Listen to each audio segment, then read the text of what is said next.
Welcome to the CFO Edge, the podcast where we break down finance, strategy, and business growth in a way that actually makes sense.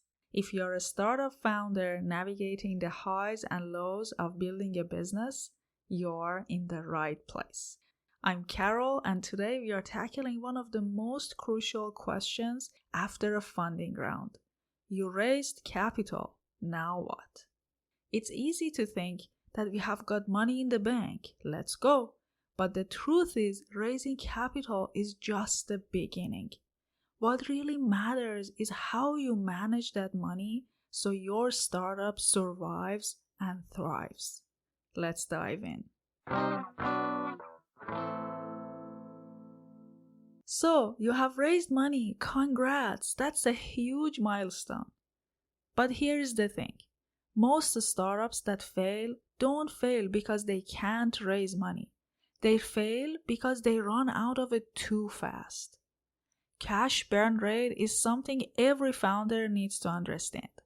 In simple terms, it's how fast you're spending money compared to what's coming in. If your burn rate is too high, your funding won't last long enough to reach your next milestone. And that's the problem. Take Company X, an early stage SaaS startup that raised $5 million. They immediately expanded their team, leased a fancy office, and invested heavily in marketing. Without 12 months, they burned through nearly all their funding and had to scramble for another raise at worst terms. That's a common trap. So how do you avoid it? Let's talk about how to manage cash burn like a CFO. Here are 3 core strategies to extend your runway and maximize every dollar you raised. Number 1, track your burn rate and runway. How much time do we have before we run out of cash? If you don't know the answer, that's the red flag.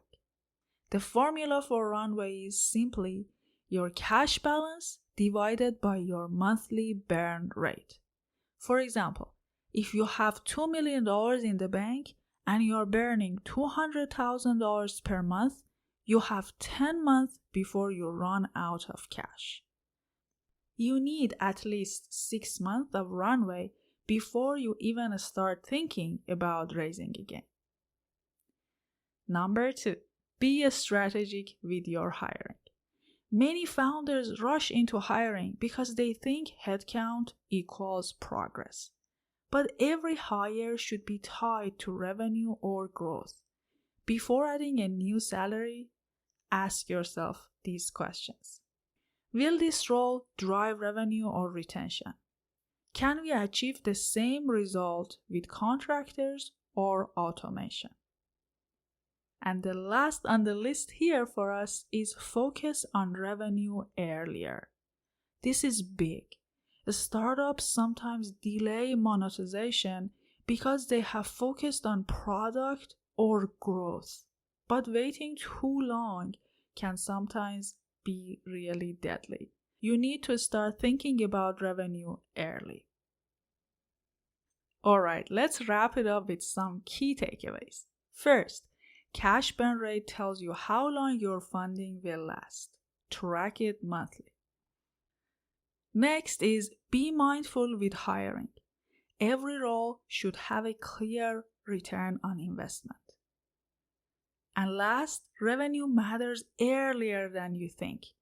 Don't delay your monetization strategy. Managing your startup finances doesn't have to be overwhelming.